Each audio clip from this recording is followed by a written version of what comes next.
하나님 말씀 갈라디아서 5장입니다. 하나님 말씀 갈라디아서 5장 22절, 23절 두 절만 다 같이 한 목소리 읽겠습니다. 신약 성경 307쪽 갈라디아서 5장 22절로 23절. 자, 읽겠습니다. 시작. 오직 성령의 열매는 사랑과 희락과 화평과 오래 참음과 자비와 양선과 충성과 온유와 절제니 이 같은 것을 금지할 법이 없느니라. 아멘. 성령의 열매, 두 번째 열매, 희락 열매라는 제목으로 말씀을 증거하도록 하겠습니다. 평안하십니까? 샬롬, 평강, 평안이라는 건데요. 평안하면 기쁘니까 행복한 삶을 살게 되는 것입니다. 눈을 보면서 평안하십니까? 시작. 기쁘십니까? 행복하십니까? 평안하고 기쁘고 행복하게 사는 것이 바로 그리스도인의 삶입니다. 그렇게 살아도 되고 안 살아도 되는 것이 아니라 그렇게 살라고 하나님께서 예수님을 보내주시고 또 예수님의 구속의 은혜를 통하여 성령께서 믿어지게 하신 모든 것이 평안과 기쁨 속에서 행복하게 살게 하시려고 하시는 하나님의 의도인 것입니다. 어떤 사람이 찾아왔는데 그 찾아왔던 사람은 세상적인 직위도 있고 물질도 있고, 그러니까 모든 사람들에게 부러움의 대상입니다. 왜냐하면 가정도 회사도 또 지식도. 그런데 그 사람이 하는 말이 어떤 대안도 없이 회사를 그만둬야 되겠다는 겁니다. 왜 회사를 그만두려고 하십니까? 그랬더니 어떤 삶의 기쁨도 보람이 없다는 거예요. 아무리 세상적으로 잘 나가고 물질의 부여를 누린다 할지라도 내 마음속에 평안도 기쁨도 행복이 없는데 이것을 굳이 해야 될 이 좋은 회사를 다녀야 될 필요가 있겠냐라는 얘기입니다.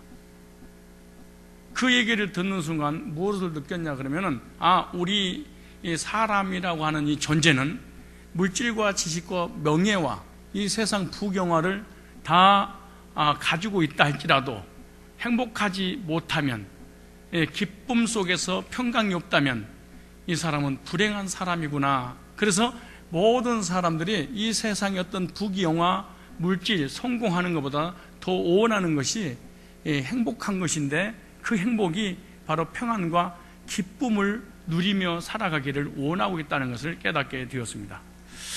모든 인간은 기쁨을 원합니다. 그러나 기쁨은 쉽게 나타나지 않고 참 기쁨인가 하고 잡았다고 생각하면 참 기쁨이 아니고, 아니면 잡은 것 같은 순간에 벌써 사라지고 마는 것이 이 세상 사람들이 추구하는 기쁨들일지도 모릅니다. 그리고 그 기쁨 대신 근심, 걱정, 염려, 갈등, 고민만 늘어 세상에 살면서 웃음 한번 크게 웃자라고 웃으며 살아가는데 웃음 한번 웃지 못하고 살아가는 사람들이 점점 늘어나고 있습니다. 여러분들 한번 생각해 보십시오. 과거에 그리고 지금 구하고 찾는 기쁨이 무엇입니까?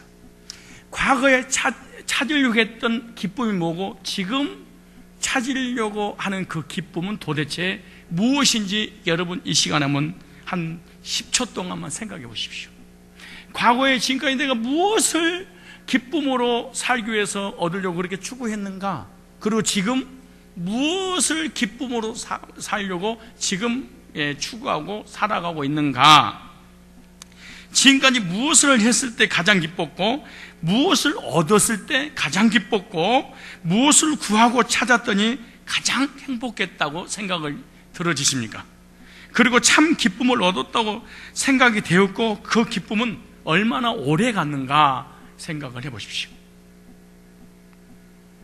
아니면 얻었다고 생각할 때 이 신기루처럼 사라져 버리고 말았는지도 한번 생각해 보세요. 물질, 가정, 신랑, 부인, 명예, 어떤 인생의 성공, 그것을 추구하고 그것을 가지면 행복할 줄 알고 기뻐할 줄 알고 살아지 않았습니까?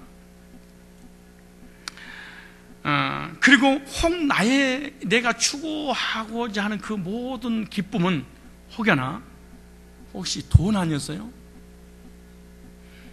물질 아니었어요?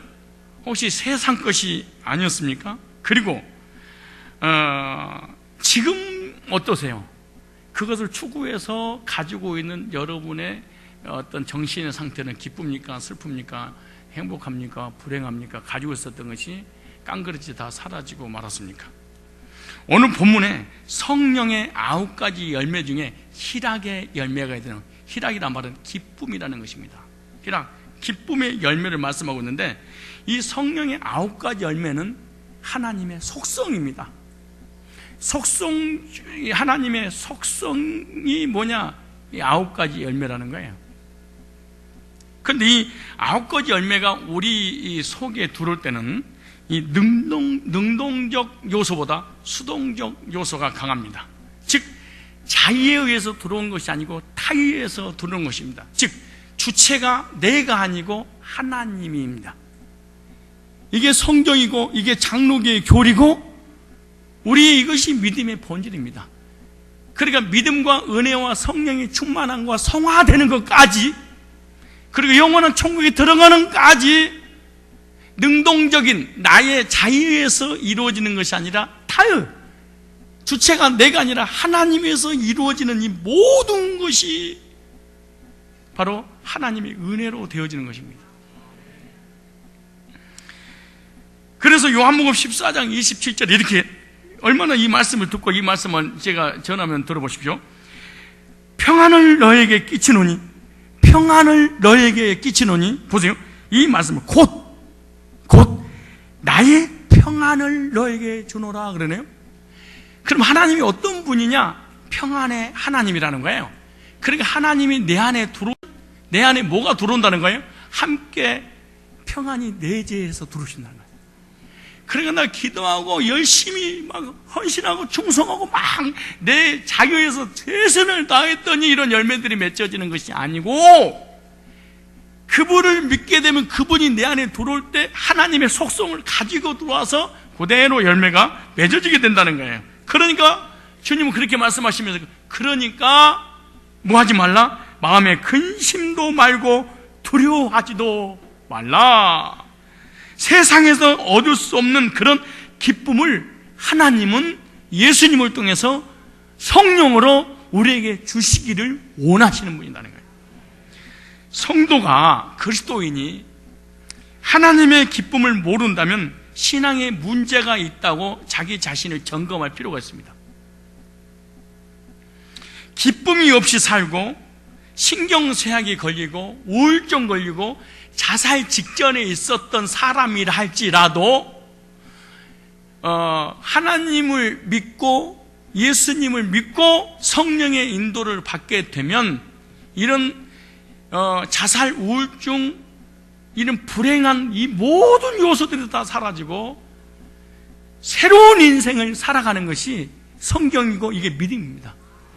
근데 나는 구원받았는데 우울증 걸리고 정신적으로 시달리고 악몽에 시달리고 가위에 눌리고 불안과 두려움 공포 속에서 나는 예수 믿고 완전히 배렸습니다. 이 사람의 신앙을 점검받아야 됩니다. 이런 비참하게 살던 사람도 하나님을 만나면은 문제가 해결되는데, 하나님 만나고 난 다음에 나는 막 방황하고 시달리고 고통스럽고 안 믿을 때보다 더 괴로워요. 이 사람의 신앙은 점검할 필요가 있다라고 생각하시면 됩니다. 그러므로 성도는 세상에 없는 기쁨을 아는 사람이고 또 누리는 사람이고 그 기쁨을 다른 사람에게 나눠주는 사람들인 줄로 믿기를 바랍니다. 그렇다면 참 기쁨을, 참 평안을, 참 안식을 내가 실제로 누리려면 어떻게 되는 것이냐? 바로 이 본질인 성령의 열매가 무엇인지 알 필요가 있다, 그 말입니다. 그러므로 성령의 열매 중 두 번째 열매는 희락 열매인데, 언제 성령께서 나에게 이런 희락을 주시는가, 언제 나에게 이런 기쁨을 주시는가, 언제 나에게 세상에 줄 수 없는 안식을 주시는 건가, 하나님의 속성 중에 하나인 기쁨이 내 안에 들어와서 즐거고 기쁘고 행복하게 살게 하시는가. 그 첫 번째가 언제냐, 참 중요합니다. 구원 받을 때입니다. 그래서 오늘 갈라디아서 2장 22절에 보면 오직 성령의 열매는 사랑과 희락과 이렇게 말씀하셨어요. 그러니까 이 사람이 구원받은 사람인지 구원받지 않는 사람인지, 하나님의 사람인지 하나님의 사람이 아닌지 어떻게 알 수 있느냐, 나무를 보고는 잘 모른다는 거예요.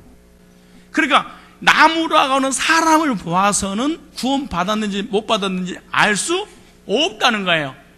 왜? 다 성경을 가지고 다 기도하고 예배드리고 모태신앙으로 막 신앙을 생활해 왔었고, 예배는 다 드리고 나니까 똑같아. 그래서 겉으로는 구원 받았어요 안 써졌잖아요. 그러니까 사람들이 다 예수 이름으로 목회하고, 예수 이름으로 이단하고, 예수의 이름으로 부정적이고, 예수의 이름으로 구태타리키고, 예수 이름으로 다 하고 나니까 사람이 그것이 옳고 그름 몰라. 그러니까 예수님 말씀하셔서 찾아보실래요? 열매를 보면 알리라 그래요. 어떤 나무인지 열매를 보면은 그 사람이 하나님의 사람이 아닌 줄 아는데, 잘 보세요. 만약에 오늘 본문하고 여러분 연결이 안 되면 여러분은 그냥 교회 열심히 다니다가 그냥 지옥 가버리는 거예요. 자, 마태복음 찾아보세요. 자, 15절에, 7장 15절에 거짓 선지자들을 삼가라. 거짓 선지, 거짓 목사, 가짜가 있다는 거예요. 가짜 교인이 있다는 거예요. 삼가라. 양의 옷을 입고, 그래 속은 일인데 겉으로 아멘 할렐루야 믿습니다. 전부 다 예수 이름으로 기도하고, 예수 이름으로 헌금하고, 예수 이름으로 다 신앙생활해. 여러분 구원받은 거 모르잖아요. 겉을 봐가지고는. 근데 보세요, 뭐라는가? 너에게 나오나 속에 노략할지라는 일이니라. 그런데 보세요, 그럼 어떻게 할 수 있느냐? 그의 열매로 그들을 알지니. 그 나무를 보고는 모르는데 뭐를 보고는 알 수 있다? 열매를 보고는 그 사람이 하나님의 사람인지 하나님 종인지 알 수 있다는. 보세요, 알지니. 그러면서 가시나무에서 포도를 또는 엉겅퀴에서 무화과를 따겠느냐? 그러겠느냐? 그러면서 그 다음에 이렇게 말해요. 이와 같이 좋은 나무마다 아름다운 열매를 맺고 못된 나무가 나쁜 열매를 맺나니. 그러니까 어른들도 이 못된 놈, 좋은 나무가 나쁜 열매를 맺을 수 없고 못된 나무가 아름다운 열매를 맺을 수 없느니라. 근데 보세요, 이거는 불신자가 아니에요. 전부 다 성경을 가지고 하나님 믿는 사람들이에요. 근데 보세요, 아름다운 열매를 맺지 아니하는 나무마다 지켜 불에 던지우리라. 그러면서 20절에 이렇게 말했어요. 이러므로 그의 열매로 그들을 알지니라.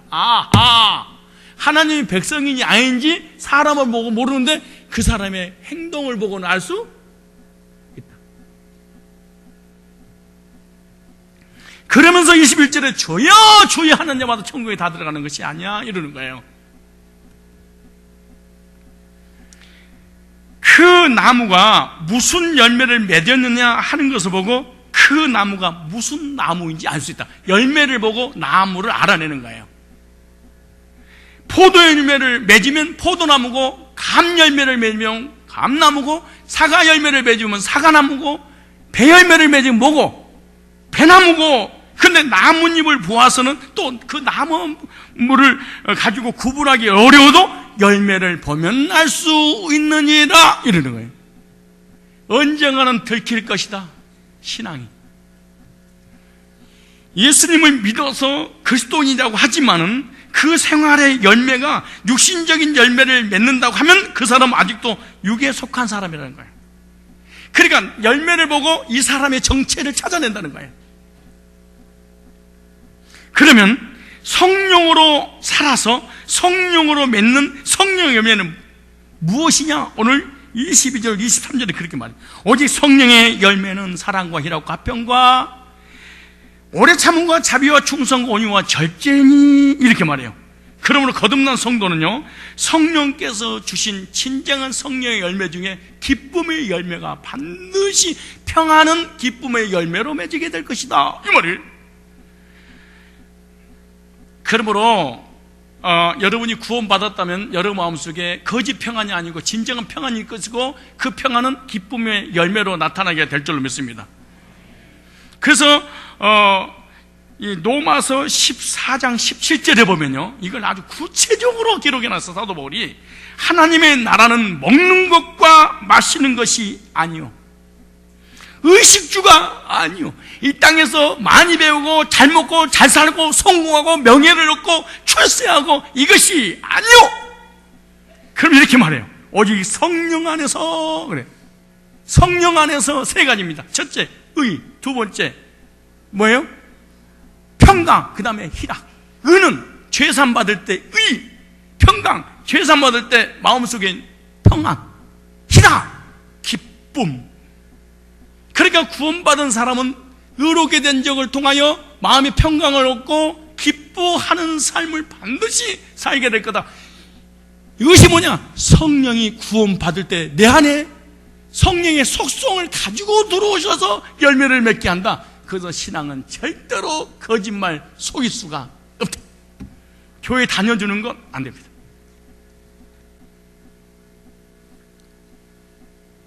그러므로 희락의 열매가 있는 것을 보고 성령의 사람, 구원받은 사람이다, 이걸 알게 된다는 거예요.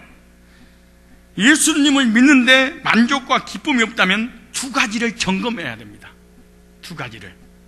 첫째, 하나는 믿음이요, 또 다른 하나는 겸손입니다. 만약에 내가 구원받았는데도 불구하고 마음의 기쁨과 평안과 안식이, 기쁨이, 행복이 없다면 이 사람은 구원 안 받을 가능성이 있을 뿐만 아니라 구원서 받았다 할지라도 이 사람은 두 가지 문제에 걸려든 거예요. 하나는 믿음인데, 믿음이 겉으로 있는 것 같은데 결정적인 믿음이 없어요. 두 번째, 겸손의 모습이 있어도 속으로는 겸손이 아니야. 겸손을 흉내내는 거지. 그래서 교만은 기쁨이 사라집니다. 교만을 버리면 기쁨이 오고, 교만을 버리면 사람 행복합니다. 그런데 교만은 두 가지가 있어요. 하나는 사람과의 관계를 통한 교만, 또 하나는 하나님 관계를 통한 교만이에요. 자, 이걸 예를 들면 무슨 말이냐면, 사람에게 교만한 사람이 있어요. 그러면은 내가 많이 배우고 많이 가졌으니까, 상대적으로 너는 없이 살고 못 살았으니까 내가 너를 우습게 여기고 무시한다, 그런다는 거 아니에요. 가난하고 병들고 무식하고 가진 게 없어도 얼마든지 교만할 수 있어요. 그럼 교만은 어떻게 쓰냐? 다른 사람을 무시하는 것은 이 사람이 가졌냐 못 가졌냐, 배웠냐 못 가졌냐 전혀 관계없이 사람에게 교만한 거야. 그래서 사람에게 교만한 사람의 특징은 사람이 안 붙어. 싸가지가 없으니까. 싸가지 없는 사람에게 누가 싸가지 있는 사람이 붙겠어요? 그래서 잘난 척하는 인간한테는 사람이 안 붙는다는 거예요. 아하. 그러니까 사람에게 교만하는 것은 사람을 무시하는 거예요. 사람을 우습게 여기는 거예요. 그러니까 자기 잘난 맛에 사는 거예요. 이걸 교만이라고 그러는 거예요. 그런데 겸손이 뭐냐? 다른 사람을 나보다 더 낮게 여기는 것, 이걸 겸손이야. 그러면은 무식하고 못 배우고 가진 거 없어도 얼마든지 교만할 수도 있지.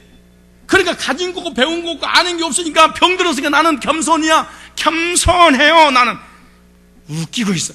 여러분, 많이 배우고 많이 가지고 많이 알고 좋은 차 좋은 집에 살아도 얼마든지 겸손할 수 있다. 극단적인 면에서는요, 많이 배우고 많이 가진 사람이 더 겸손할지도 몰라. 왜? 저 사람 내 나름대로 무엇인가 더 하는 게 많아. 그래, 아는 체 안 하고 잘난 체 안 하고 가만히 이런 사람은요 대단한 사람들이에요. 근데 도리어 가진 거고 배운 거 없고 병들 그러면요 열등감 때문에 더 잘난 체 쌓고 상대방을 확 이겨버리려고 그러고 지면은 막 여기 막 끓임이 누구 올라온다, 막 끓임이 온다는 막 끓임이 올라와 막. 그런데 이걸 뚜껑 열린다고 그러잖아요. 그러니까 가난하고 병들고 가진 게 없다고 그래서 믿음 좋고 겸손하고, 헤이, 그런 얘기 하지도 마라. 그런 사람은 진짜 믿음이 없는 거야. 아니, 겸손할 수 있는 거지. 또 하나, 하나님 앞에 교만은 달라요. 하나님 앞에 교만이 뭐냐? 하나님의 말씀을 받지 않는 것, 이걸 교만이라고 했어요. 그럼 겸손이 뭐냐? 하나님의 말씀에 대해서 반응하는 것. 그럼 목사님, 나는 너무 착한데 하나님 말씀 안 들리고 싫어요. 아주 하나님 앞에 벼락 맞는 거죠. 이 죄보다 무서운 죄는 없는 거야. 그럼 배우고 똑똑하고 많이 가지고 있어. 근데 하나님 말씀 받을 때마다 흥분하고 감사하고 감격스럽고 이래. 그러면 하나님 앞에 정말로 겸손하지. 그러지 않겠어요?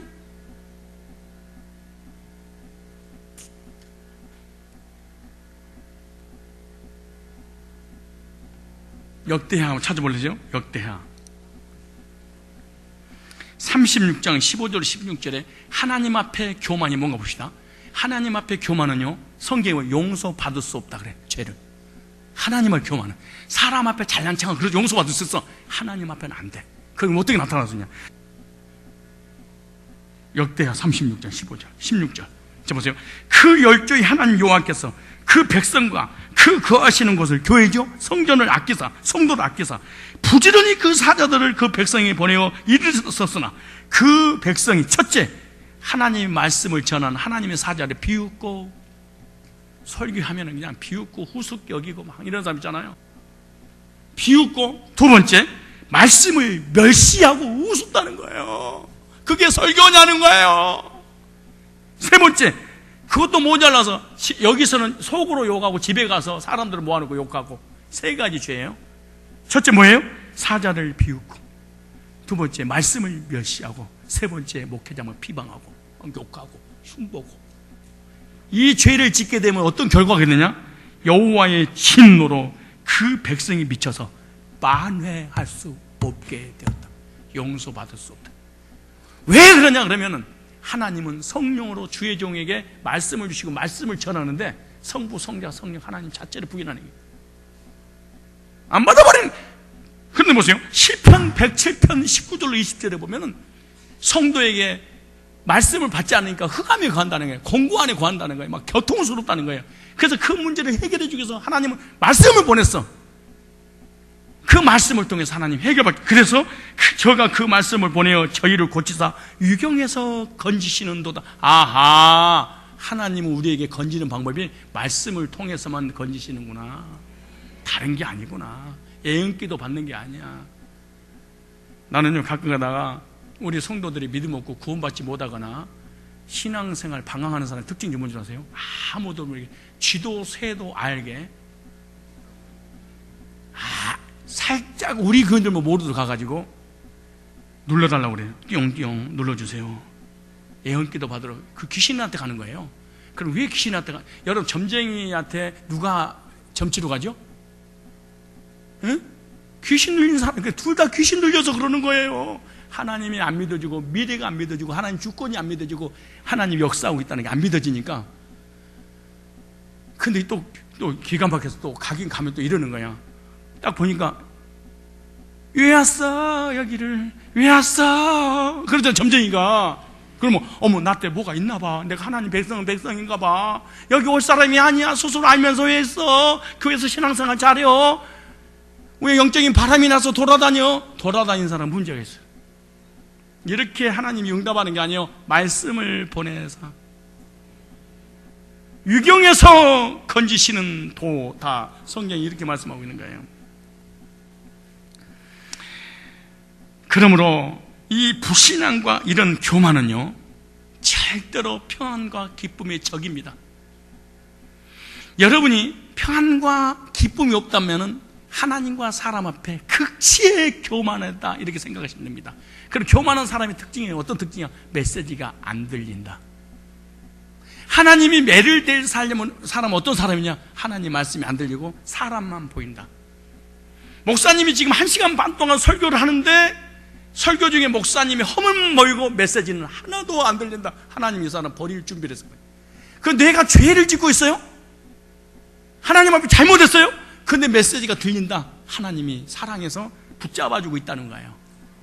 근데 우리는 징계에 무슨 생각만 드냐면, 다리 몽둥이에 부러지고 사고 나고 병원에 입원해 있고 사업이 안 되고 사업이 망하고 이러면 하나님 나한테 때렸나 봐 그래. 그런데 메시지가 안 들리는 것은 생각도 안 해. 여러분, 불효 중에 가장 큰 불효가 뭐예요? 아버지 말이 안 들려. 우습게 여겨.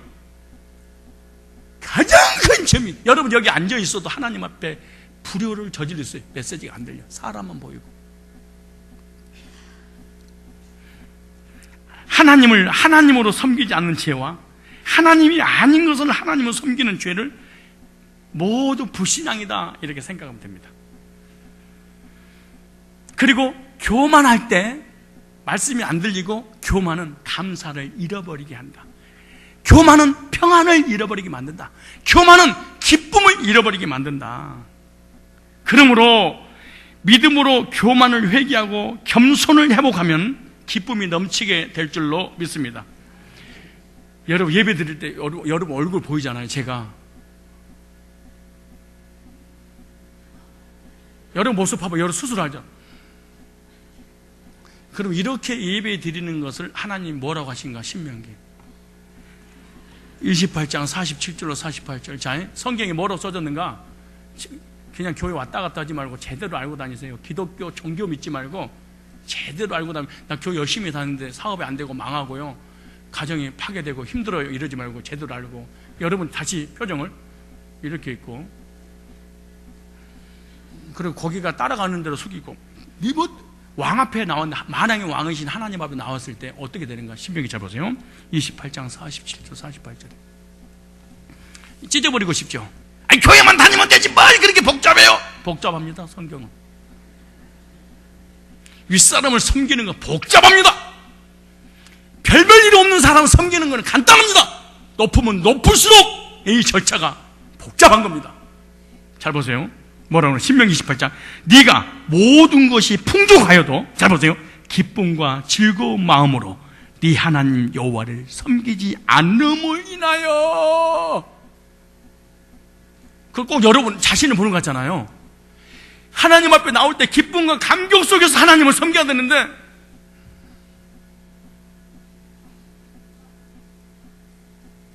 이렇게 섬김을 인하여 어떤 일을 보는 거 봐요.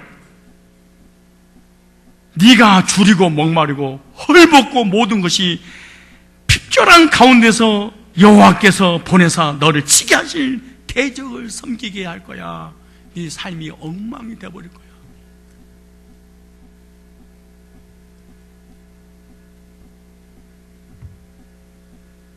우리는 죄, 그러면은 도덕과 윤리적으로 지은 죄, 사기치는 거, 거짓말하는 거 이러잖아요. 세상에서 잘못한 거, 사람과 사람 관계 속에는 도덕 윤리의 기준을 딱 삼어. 근데 성경에서 이 죄는 경범죄라고 한다면은 하나님 앞에 나올 때 아무런 기쁨도 감격도 기도도 없이 그냥 허벌랄라 이렇게 왔다 가는 거, 이걸 갖다 중범죄라 그래. 회사에서 사장에게, 상사에게 가장 큰 죄가 뭔 줄 아세요? 이렇게 해야 되구나. 그 죄가 뭔 줄 알아요? 사장이, 회장이, 상사가 무슨 말 하는데요? 알았어요. 네. 그래요. 그래서 하고 있는데 전화가 왔어. 여보세요? 나 상사하고 얘기하고 있어. 근데 누구를 진급시켜준 줄 아세요? 무슨 부장님이라든가 사장이, 상사가 무슨 말하면, 사장님 죄송합니다. 부장님 잠깐 기다려주세요. 가만있어. 잠깐만. 예. 예. 예. 첫째. 둘째. 이건 이렇게 하면 되겠네. 예. 셋째. 언제까지죠? 내일까지요? 좀 더 빨리 해드리면 안 돼요? 괜찮지. 예. 다섯째. 예, 알겠습니다. 예, 꼭. 교인들, 왜 병들고 가난하고 못 살고 힘든 줄 아세요? 아부할지를 몰라. 뭐예요? 자존심 하나. 걔도 아무거나 안 넣으면 자존심 하나 가지고, 나 그리스도인이에요. 불신자는 마귀의 자녀지요. 마귀의 자녀 밑에서 내가 굴복시키 당할 수도 없지요. 있다고 짓거리하면서 믿음 더럽게 있는 척 하는데 더러운 거야. 믿음이 없는 거예요. 하물며 하나님 앞에 나왔는데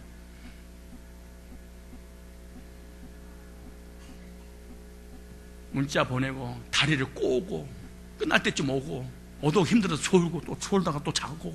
이거 잘못됐다는 게 아니에요. 이러면 하나님이 기분 안 좋아. 기쁨, 네가 물질, 부여, 지식이 있으면 풍성해지잖아요. 그러면은 기쁨과 감격이 없이 하나님 앞에 나오게 될 거다. 진정한 기쁨은요, 세상 물질의 풍성함이 아니에요. 그것으로부터 오는 기쁨이 아니에요. 오늘 본문이 그 얘기잖아요.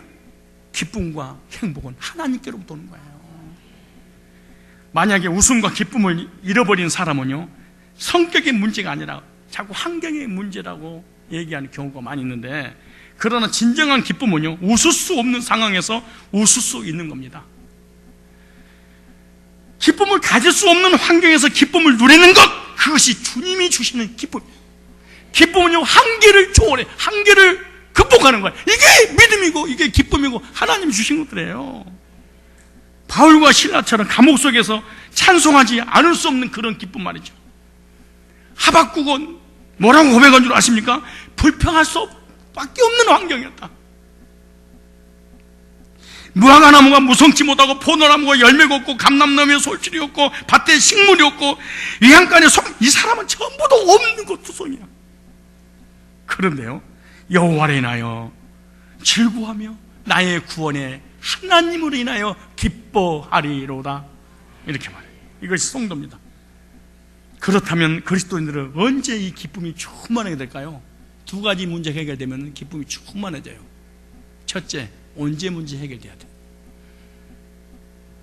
언제 문제 해결되고 죄 삼받고 죄를 간과받고 기억지 않고 도말하심을 받고 그때 성령이 내 안에 들어서 진정한 평안을 줘. 그러면 연수 같은 사람도 다 좋아 보여. 그런다니까요. 참 아름다워라. 그럼 세상이 아름답게 보이고 이 구원 받을 때 경험은 반드시 하셔야 돼.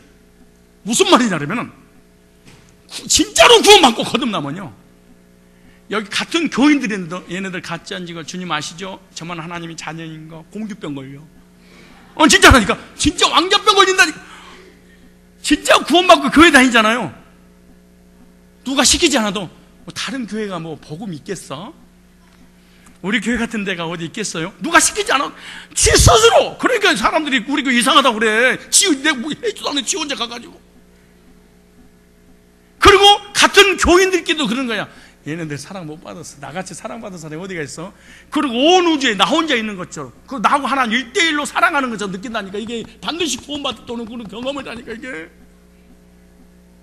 아멘 적게 나온 거 보니까 이게 불안하구만. 그런데 구원받고 난 다음에 또 세상으로 나가니까 또 죄를 짓게 되잖아요. 이게 자범죄잖아요. 자범죄가 오게 되면 이 구원의 감격이 또 사라지고 이 기쁨이 사라져버려요.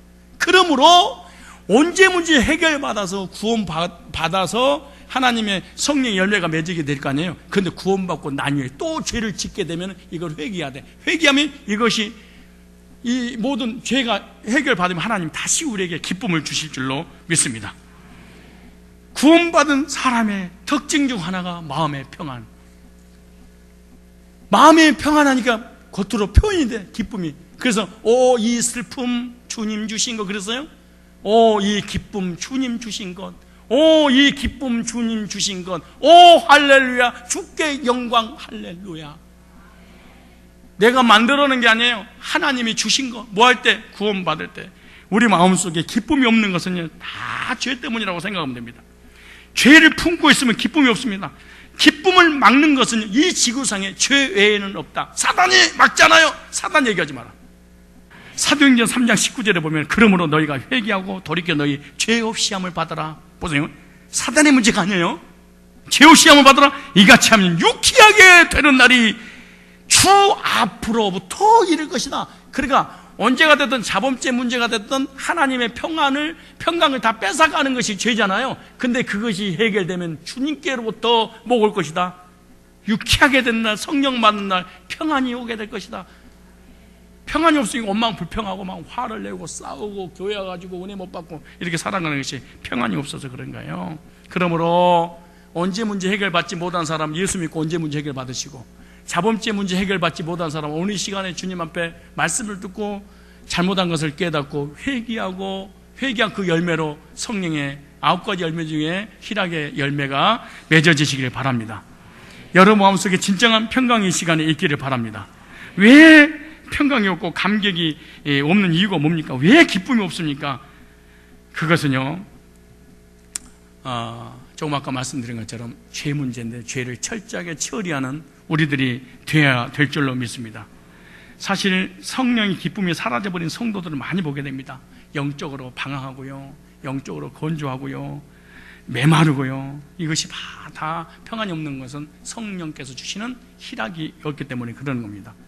인간이 숨길 수 없는 것이 있는데요, 뭔 줄 아십니까? 사랑도 슬픔도 못 숨겨. 즉 기쁨도 슬픔도 숨길 수 없는 것입니다. 바깥으로 반드시 표면적으로 외적으로 얼굴에 드러나게 돼 있는 거예요. 젊은이들이 서로 사랑하면요, 아무리 숨기려고 해도 얼굴빛이 달라집니다. 여러분, 우울질이 사랑에 빠졌으니까 나 사랑하는 당신이 우울해 이래요? 사랑에 빠지면요, 화장빨부터 바뀌어. 얼굴이 환해. 얘를 지금 여기 우리 청년들이 쭈글퉁한 애들 많이 있잖아요. 이런 애들이에요. 갑자기 이런 애들은 두말할 것도 없이 사랑하는 대상이 없어도 그래요. 그리고 자기 몸을 냅둬버리는 애들 있잖아요. 아무 옷이나 입고 다니는 애들, 얘는 애인이 없다고 생각하면 돼요. 실제로 그래요. 근데 애인 있는데 그냥 저는 표정도 이러는데요, 그 애인을 진실로 사랑하지 않고 지금 재고 있어서 그래요. 재고 있어서 그래. 그럼 그건 반드시 결혼하는 문제가 생기는 거예요. 아무리 힘들고 지쳐도요, 사랑하는 이 앞에 딱 설 때는 얼굴이 밝아지고 즐겁고 기쁘고 행복한 거야. 사랑은 숨길 수가 없어. 감기도 못 숨기지만.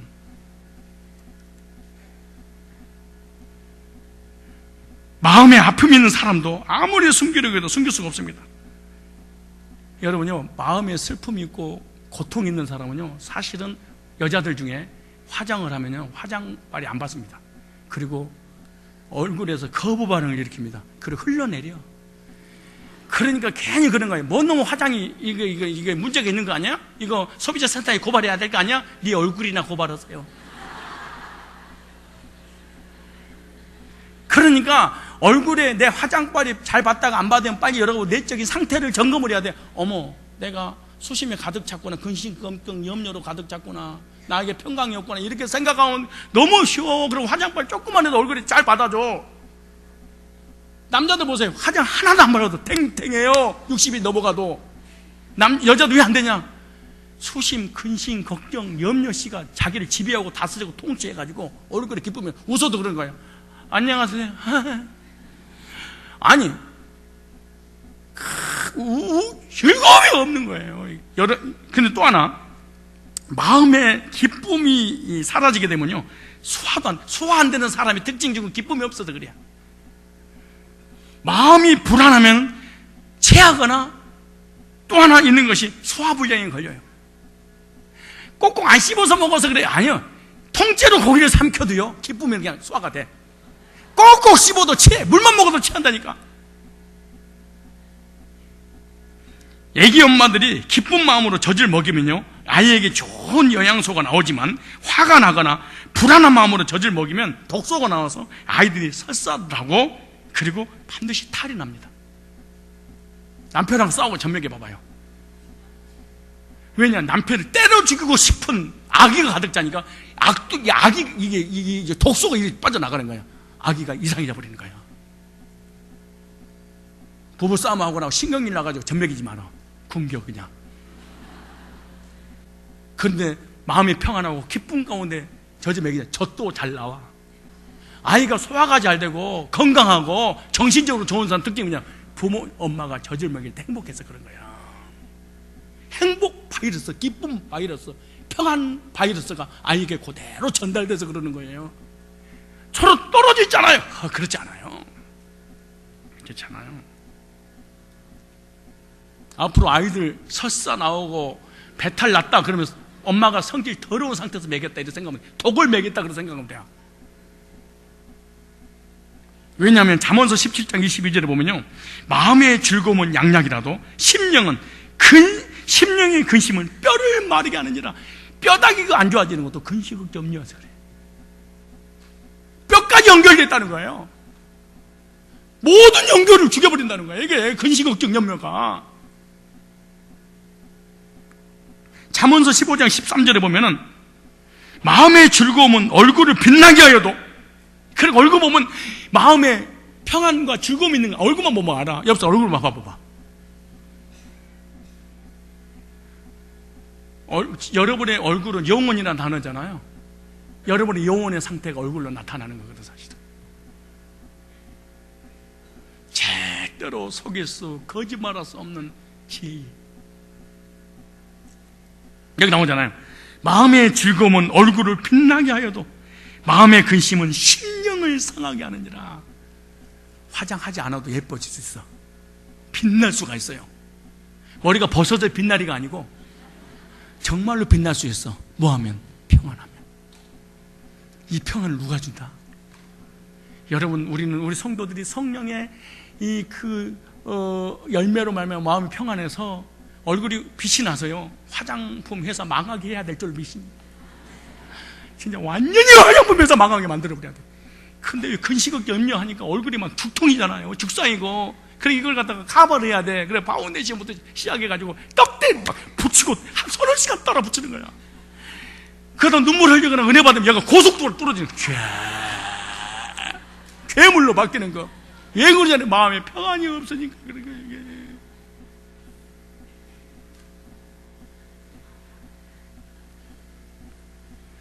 그러나 구원받고 성령 받으면 희락이 넘쳐나게 될 줄로 믿습니다. 할렐루야. 두 번째, 복음을 두고 구원받은 성도는요, 성령의 두 번째 열매를 맺으니 어떤 열매냐? 하나님을 기뻐하는 열매를 맺어. 신기하죠? 하나님께 내게 구원받을 때 기쁨을 주셨잖아요. 근데 그 기쁨을 가지고 하나님을 기뻐해. 다시 말해서 하나님이 주신 것들을 기뻐하는 것이 아니라 주신 하나님을 기뻐해. 다시 말해서 진짜 지저분하게 인생으로 살면 안 돼요. 요걸 장로님 이거 하나 드셔. 그러면은 이것을 줘서 기쁘지 말고 이것은 나를 기뻐하라고 주는 거거든. 근데 아이고 시원하다, 다음에 이거 갚을게. 이게 여러분의 돈거래야. 이런 짓들 하지 마세요. 사람이 라면이라든가 돈 1,000을 꽂아도 커피 한 잔 사주더라도요, 그 사람이 마음을 받았다고 생각해야지 커피를 받았다고 생각하면 안 돼. 그러니까 돈 꽂주고 뭐 사주고 관계가 다 깨져버리고 온수된 이거 뭔지 아세요? 그 사람의 마음을 안 받고 이것만 받아서 내가 꼭 송곡에서 돈 벌어서 갚고 말 거야. 두고 봐! 이런 짓거리를 하는 거예요. 짓거리가 아니고 짓거리를.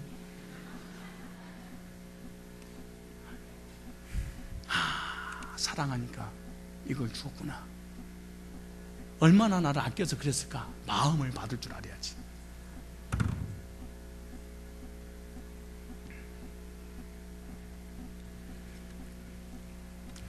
하나님을 기뻐하는 것이요, 구원받은 성도의 열매요, 그리스도의 힘이에요. 여기 보세요. 느헤미야 8장 10절에 보면 느헤미야가 또 이르기를 너희는 가서 살찐 것을 먹고 단 것을 마시되 예비치 못한 자에게는 너희가 나눠주라. 이 날은, 자 보세요, 이 날은 주님 날이죠. 이 날은 주의 성일이니 근심하지 말라. 여호와를 기뻐하는 것이 너희의 힘이지라. 그리스도인의 힘은 뭐냐? 하나님을 기뻐하는 것이다. 돈이 아니야. 힘이, 명예가 아니에요.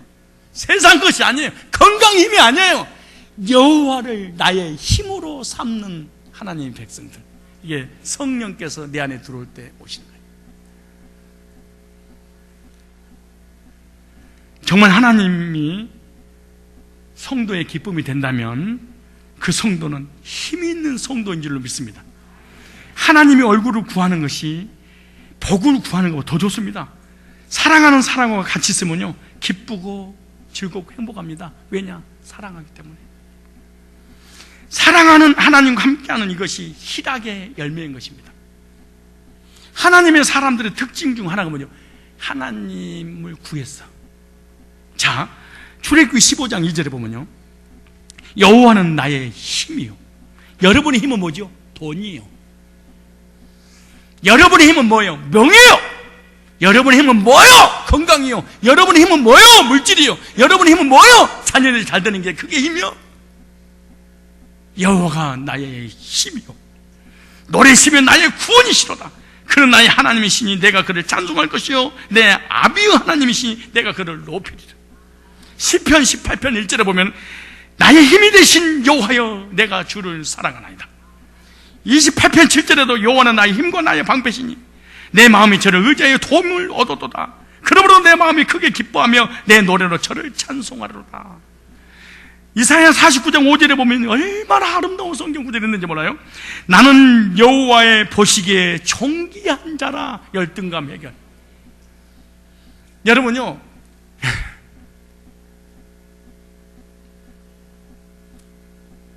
다른 사람이 자기 자녀들 볼 때는 어리버리하고 2% 부족하고 뭐 두 자리 숫자 갖고만 그러잖아요.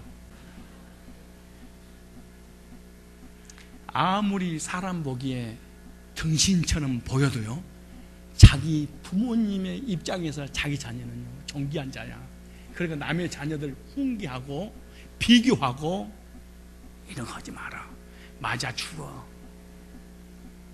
무조건 남의 자녀들 칭찬하세요. 그런데 부모가 생명을 다해서 자녀를 사랑해도 불구하고 자녀는요 열등감에 사로잡힌 사람이 많아. 자기 스스로가 존귀한 장을 몰라. 근데 부모는 자기 자녀 생각할 때 존귀한 자라 그래. 하나님의 백성이 된 우리들이 너무너무 존귀한데 스스로 나는 못났다, 부족하다, 바보다, 나 같은 놈 막 이러거든. 근데 하나님 보시기에 나를 뭐라고 그래? 존귀한 자라. 보배롭고 존귀하게 여겨. 하나님의 사랑의 고백이야. 일방적인 하나님의 사랑, 너는 나의 보배롭고 존귀한 자야 라고 주님 이걸 보세요. 이렇게 말해요. 나는 여호와 보시기에 존귀한 자라. 나의 하나님이 나의 힘이 되셨도다. 환경, 세상, 사람, 물질, 건강, 질병 다 해결할 수 있는 것이 뭔지 아세요? 여호와를 나의 힘으로 삼는 사람. 사단은 근심, 걱정, 염려, 두려움, 불안, 공포를 가져다 주지만 디모데후서 1장 7절에 보면 하나님 주신 마음은요 두려워하는 마음이 아니요 오직 능력과 사랑과 근신하는 마음이라. 이렇게 말씀하세요. 하나님은 우리의 힘이십니다. 하나님은 우리의 기쁨이 되어 주신 줄로 믿습니다. 그래서 시편 37편 4절에 보면 여호와를 기뻐하라. 여호와를 기뻐하면은 여호와께서 네 마음의 소원을 이루어 줄 거야. 여러분, 우리가 소원 성취하기 위해서 얼마나 몸부림치고 노력합니까? 그런데 소원이 해결되는 유일한 방법이 하나 있는데 여호와를 기뻐하라. 아버지를 기뻐하라. 아버지가 너의 모든 것을 다 줄 거야. 부모님이 그 동안에 하나님이 나에게 해주시는 거예요. 여호와를 기뻐하라는 거예요. 얼굴 보고 우리 앞으로 기뻐합시다. 시작. 누구로 인하여? 여호와가 나의 힘이 되어줌으로 기쁨 속에 살아가야 돼. 남편이 힘입니까? 아내가 힘이십니까? 돈 힘이십니까? 지식 힘입니까? 우리는 세상이 주는 쾌락이 아니에요. 하나님이 주신 진정한 성령의 열매 중에 희락입니다. 여호와를 통해서 나타나는 역사하는 힘이 임하기 바랍니다. 성령 충만하면요 기쁨이 넘칠 수밖에 없습니다. 구원받으면 누구도 빼앗길 수 없는 누구도 빼앗을 수 없는 이 기쁨, 이 평안, 이 기쁨과 평안은 영원한 것입니다. 아무리 환경이 어렵고 병이 들고 죽음 앞에 온다 할지라도 이 기쁨은 사라지지 않는 것이 뭔 줄 아십니까? 구원받을 때 성령이 내 안에 들어오셔서 주시는 이 진정한 이 기쁨이시라. 그러므로 구원받은 다음에 성도는 무조건 언제든지 어떤 상황이든지 기뻐해야 될 줄로 믿습니다.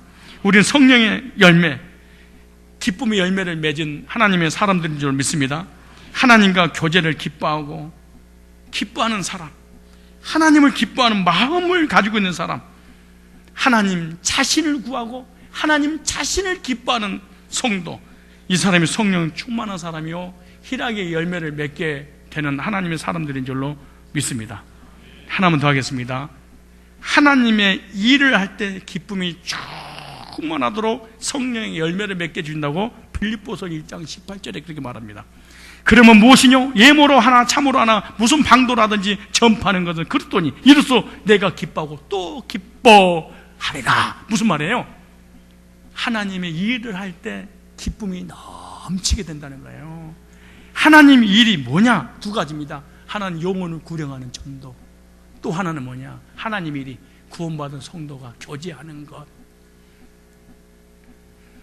여러분이 만약에 영혼을 구령하지 않거나 구원받은 성도끼리 교제를 하지 않고 있다면 여러분의 기쁨과 평강이 없는 사람입니다. 나 있는데요, 새빨간 거짓말입니다. 기쁨은 어디서 오느냐? 하나님이 일을 할 때 기쁨이 오는데, 하나님 일이 몇 가지예요? 두 가지. 많이 있지만은 그 중에 하나가 뭐예요? 영혼을 구령하는 일, 또 하나는 구원받은 성도와 교제하는 일. 디모데후서 1장 4절로 보면요, 네 눈물을 생각하여 너 보기를 원하면 내 기쁨이 가득하게 함이니. 그러니까 얼굴만 보려고 생각만 해도 기쁨이 넘치는 사람. 여러분, 여러분들도 그런 생각하죠? 성도들 중에 생각만 해도 기쁨이 넘치게 하는 성도가 있죠. 그 어떤 성도를 또 묵상하면 성질나게 만드는, 기분 나쁘고 속상하고 신경질나게 만드는 성도가 있어요. 어떤 성도는 마이 엔돌핀, 어떤 성도는 다이옥신 같은 게 나와가지고 암 걸리게 하는 성도. 목사도 마찬가지예요. 성도를 묵상하잖아요. 그럼 막 묵상하면 기분이 좋고 만나고 싶고 교제 나누고 싶고 막 뭐든지 막 주고 싶고 이런 생각이 들어요. 어떤 사람은요, 생각만 해도 아랄랄랄랄, 주여 시험에 들게 하지 마옵시고 다만에게 수고 없어서, 주여 하늘과 땅의 모든 곳에 내가시 주님 제발 기억나지 않게 하옵소서, 주여 이런 사람 있어. 진짜로 있어. 목사인데도 불구하고. 근데 바울은요, 디모데를 생각만 했는데 너무너무 기쁨이 넘치는, 생각만 해도 구원받은 성도들 교제 나누려고 생각만 해도 이러는 거예요.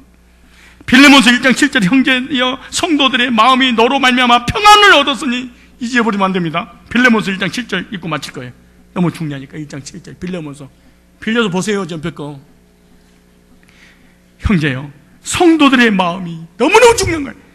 너로 말미암아 열이 받았으면, 그게 아니고 교제 가운데 너 때문에 내가 평안을 얻었으며 내가 너의 사랑으로 많은 기쁨과 위로를 얻었노라. 아하, 교제만 잘해도 평안과 기쁨과 위로가 넘치는구나.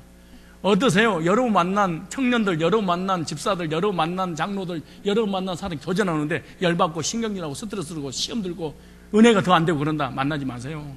여기 나오잖아요. 형제여 성도들의 마음이 너로 말미암아 평안을 얻었으니, 옆 사람 보고 내가 당신 때문에 내가 평안해요. 시작. 이 말을 들을 때 한 점 부끄러움이 없어요? 에? 여보, 난 당신 때문에 평안을 얻었어.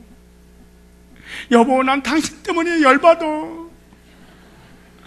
스트레스가 쌓여. 나 당신 때문에 암 걸릴 것 같아. 그렇고 말고 암 걸리고 말고. 이런 부부, 이런 성도의 교제는 비극입니다, 사실.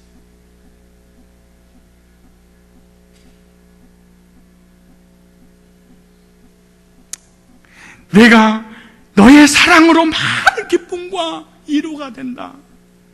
이 말이 무슨 말이냐면, 내가 만약 외로울 때면 누가 위로해 주지. 야, 남편이 아내는 남편에게 위로가 되고, 성도는 성도에게, 장로는 장로에게, 목사는 장로에게, 장로는 목사에게 서로 위로가 되고 기쁨이 되고 평안을 얻을 수 있는 것. 이 사람이 구원받은 성령의 열매를 맺은 사람입니다. 믿습니다. 저는 기도도 많이 하고요, 예배도 잘 드리고요, 헌금도 잘하고요, 이런다고 구원받은 성도가 아니에요. 누구든지 할 수 있어요. 이걸. 빌레몬서 1장 20절 옆에 거 빌려서 보세요. 다시.